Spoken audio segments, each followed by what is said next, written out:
নমস্কার, জ্ঞানবাণী স্টুডিওতে সকলকে স্বাগত জানাচ্ছি। আচ্ছা, বিগত কয়েকদিন ধরে সোশ্যাল মিডিয়াতে আলোচনা চলছে অ্যান্ড সংবাদ মাধ্যমেও চলছে, বিশেষ একজন অভিনেতা দ্বিতীয়বার বিয়ে করেছে।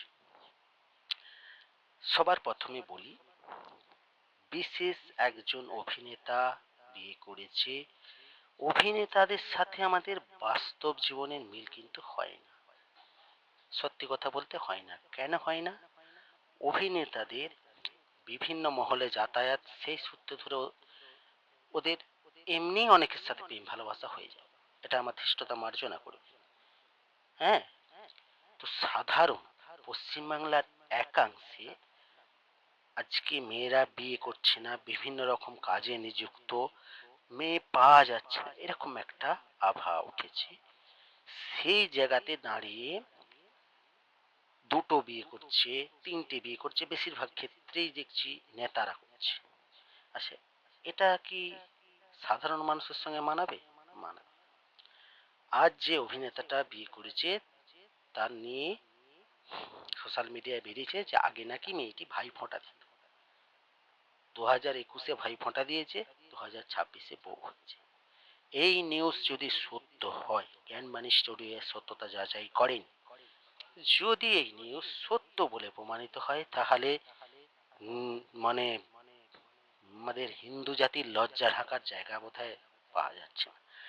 যে বোন সেই বউ হয়ে গেল, ভাই ফোঁটা দেওয়ার সময় সে কি বলেছিল? ভাইয়ের কপালে দিলাম ফোঁটা, জমি দুয়ারে পড়লো কাঁটা। তা কি এখন কি বলবে?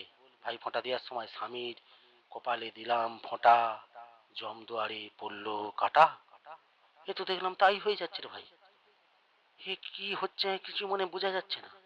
সমাজটা তো একদিকে নষ্টই হয়ে গেছে, এবার দেখছি ঈদের উৎপাত ভাই। কেন? আমার কাছে প্রশ্ন, তার খোলসা কারণটা পরিষ্কার করে বলো। কেন তুমি বিয়ে করেছো? তোমরা বলছো আলাদা থাকো। আচ্ছা, আলাদা থাকা মানেটা কি? বিয়ে করেছিলে যখন, তখন কি আলাদা থাকবে বলে বিয়ে করেছিলে? তখন তো একসাথে থাকবে বলেই বিয়ে করেছিলে। তাহলে এখন আলাদা হয়ে গেছো বিভিন্ন দিন, অনেক দিন, টাকার দাবি, আমি উভয়ের ক্ষেত্রেই বলছি। কেন?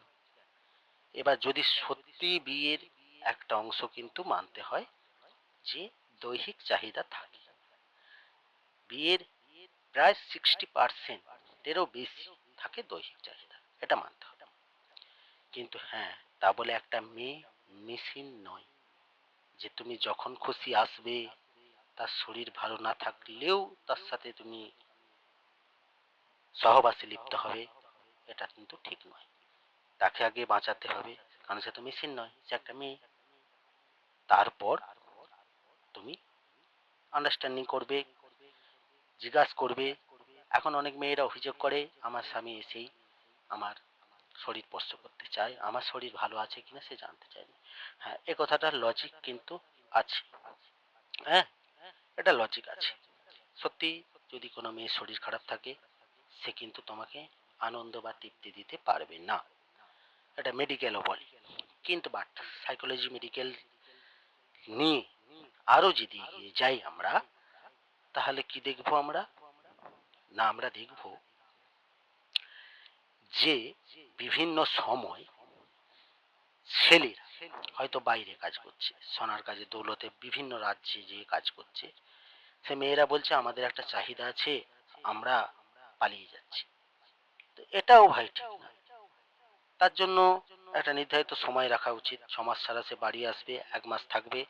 আর নয়তো বা এতই যদি তাদের মধ্যে চাওয়া পাওয়া থেকে থাকে, তাহলে তারা বাইরে নিয়ে যেয়ে সেটেল হওয়াই উচিত। তাহলে সমাজটা অন্তত এইরকম নোংরা জায়গায় যাবে না। আবারও বলি, অভিনেতারা বিয়ে করেছে, সে বিধায়কও বটে, তার কাছে অনেক টাকাও আছে, আইনি লড়াই লড়লে তার স্ত্রীকে সে মোটা অঙ্কের টাকা খরপোশ দিয়ে দেবে। কারণ হিন্দু আইন অনুযায়ী একটা মেয়েকে ডিভোর্স না দিয়ে বিয়ে করা যায় না। কিন্তু এই মেয়েকে খোরপোশ দিলে কিন্তু সে দুটো বিয়ে করতে পারবে। দুটো কেন, এখন বোধহয় 4টে বিয়েরও আইন হয়ে গেছে কিনা আমি জানি না। আইনটা যতটুকু জানি, সে বিয়ে করতে পারবে। কিন্তু এই বিয়েটা দেখে যেভাবে সোশ্যাল মিডিয়ায় দেখছি তর্পি হরপি হচ্ছে, তো মনে হয় কালকে ঘরে ঘরে বউ তালাক, মানে বউকে ডিভোর্স দিয়ে বিয়ে করে ফেলবে অন্য সব ছেলেরা, কি অন্য সব মেয়েরাও বলবে তুমি ও বিয়ে করেছে, তুমি আমাকে দেখতে পারো না, তুমিও বিয়ে করবে। এটা দেখে আমার অনুরোধ, ভাই বোনেরা, মায়েরা, তোমরা ঝগড়া করো না। সেলিব্রিটিদের জীবন আলাদা, ওদের কাছে অনেক টাকা আছে, ওদের অনেক সোর্স আছে, ওদের অনেক রকম কাজ আছে, তাই ওদের সঙ্গে আমাদের জীবন মেলে না। তাই আমরা আমাদের মতো থাকি। আমাদের সমাজে একটা স্ত্রী, একটা বউ, একটা স্বামী, দুটো সন্তান, এই নিয়েই চলুক। ওদেরটা ওদের মতোই থাক, ওদের সঙ্গে বাস্তব মেলাতে যাবেন না।